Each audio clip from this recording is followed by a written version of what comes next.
Right, it was my intention over the weekend to put some miles on the Interceptor 650, wear those new YSS rear shocks in, make some adjustments, and release a video today on my findings. Unfortunately, we've been having a spot of weather. Torrential rain, flooded roads, 90-mile-an-hour gusts of wind, and destruction of property everywhere. I've even been experiencing intermittent power cuts for the last 3 days. So it's just not been possible to do what I had planned. Even today while I'm editing this video, I dare not even open my garage door because the winds are so strong. I fear they're just going to rip it off its hinges. So what I thought I would do is answer some frequently asked questions on the Interceptor 650. Questions that, to be quite honest, drive me mad. I'm asked these sort of questions every single day. And to those of you who have asked and have not replied, I'm sorry. It's got to the stage now where I quite simply cannot cover all the comments in my videos. There's over 300 videos on this channel now, and I'm receiving up to 500 comments a day. And it's just not possible to turn out 2 videos a week and answer all the comments. Literally, it would be a full-time job just sitting there answering the comments. So I thought if I produced this video, it might just quell the sort of frequency of those questions coming up. Now, most of those questions are regarding mechanical issues or perceived mechanical issues on the bike, and I'll get on to those in just a moment. But first of all, I would just like to cover a couple of accessories that I'm constantly being asked about.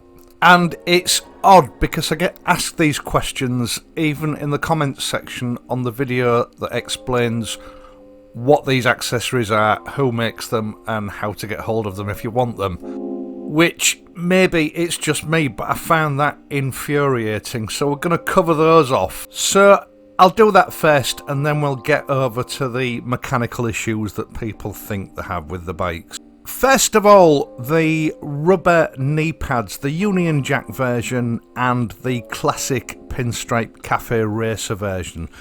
Both are made by Motone Customs.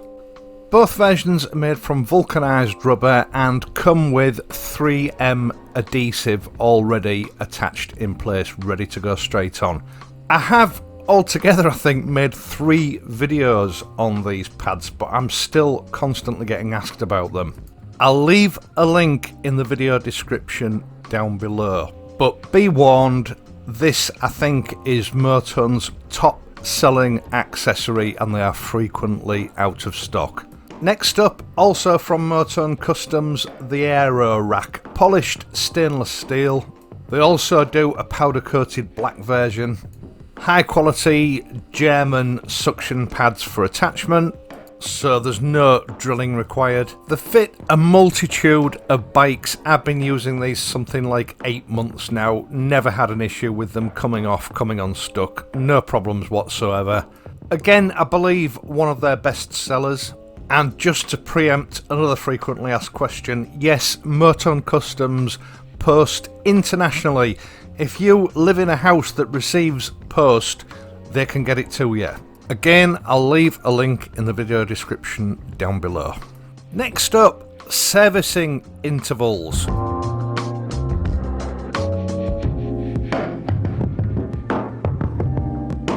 Quite some time ago, another YouTuber mistakenly provided information that the service intervals are 3,000 miles apart on the Continental GT and the Interceptor 650. And I say mistakenly because technically this is incorrect. Now, to be fair to him, he did make a correction in the video description, but I know what a lot of viewers are like, no one reads the video descriptions. So this myth has now perpetuated that you have to take your bike into the dealer for a full service every 3,000 miles. That's not the case. The service intervals are every 6,000 miles, which is quite respectable for any motorcycle. I know some are 10,000 miles.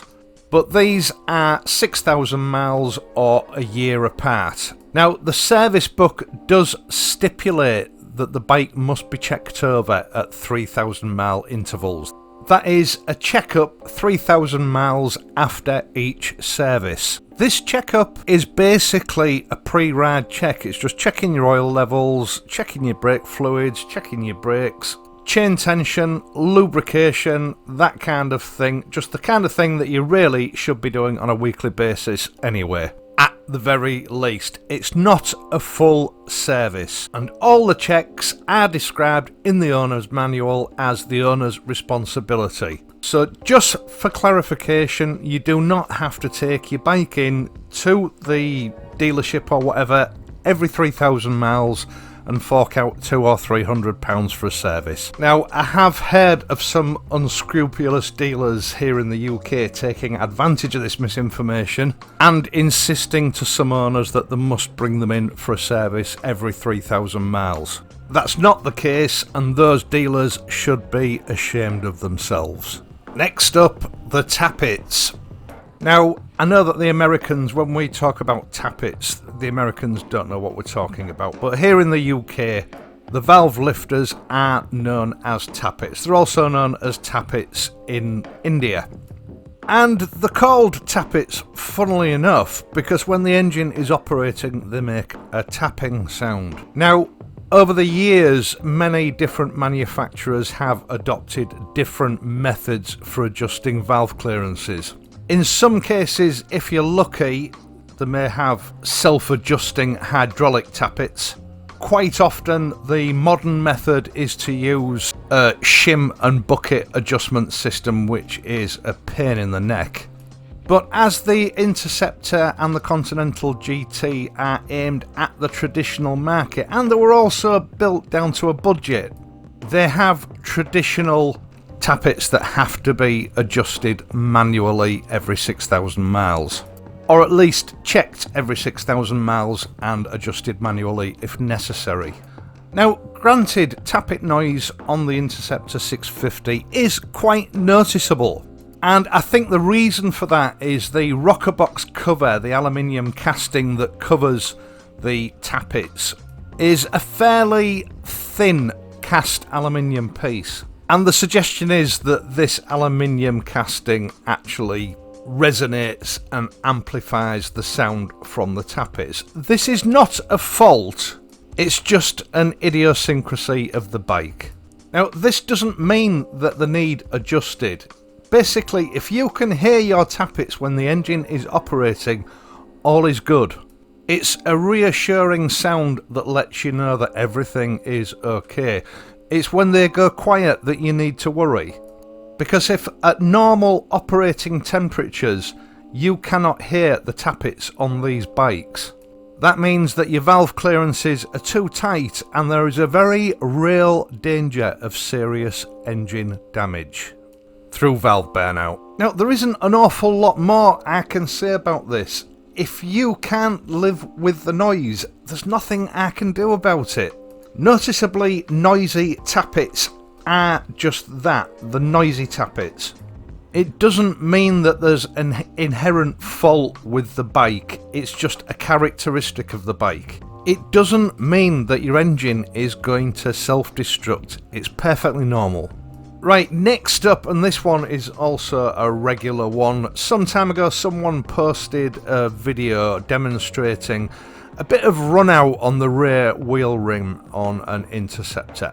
As the wheel was spinning, there was a very, very slight wobble. Just the average run out that you expect to see on a traditional spoked rim.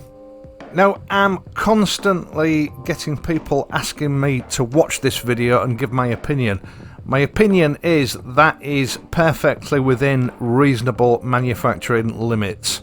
In an ideal world, yes, we would all like it if our rims were absolutely 100% true to within a thousandth of an inch. But life isn't like that, and neither is the Interceptor. I've seen the same and I've seen worse on bikes costing twice this amount of money. It's perfectly normal. Unless the rear end of your bike is visibly wobbling from side to side while you're riding it, it is not an issue.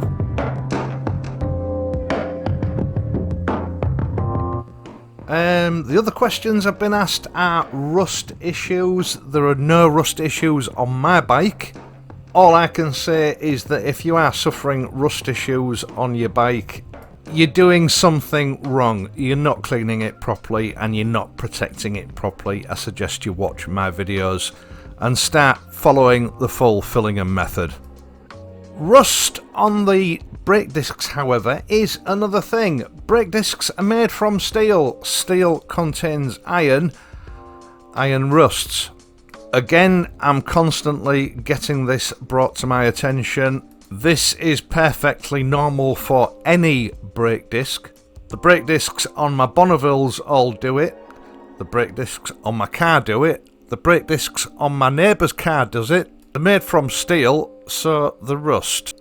The good thing is they are self-cleaning, so as soon as you use your brakes again, it will clean the rust off. Again, this is not an issue, it's not a fault. All brake discs do it. And last but not least, the electronics on the bike being faulty after the bike has been washed. Now, the manual does tell you that while washing the bike to cover and protect your ignition switch, your clocks, and the switchgear on the handlebars. The manuals for all Triumph motorcycles give the same advice when washing. So do BMWs, so do most motorcycles, I think. If you blast water using a hose pipe or a jet washer into electrical components, yeah, you will have this problem. It is going to happen. And it doesn't matter whether it's a Royal Enfield Interceptor, a Triumph Bonneville, or just about any other make of bike for that matter. It's not the fault of the bike, it's the fault of the person that is forcing water into the electrical components of that bike. Little bit of common sense.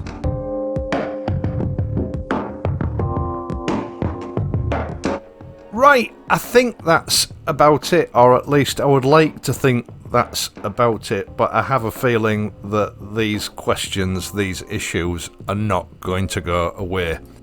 I think most of these perceived issues just come down to lack of maintenance, improper maintenance, ignorance, and a lack of understanding of basic mechanics and manufacturing methods. The Interceptor is a damn good, solid bike, and it represents exemplary value for money, something which is very rare in today's world of motorcycling.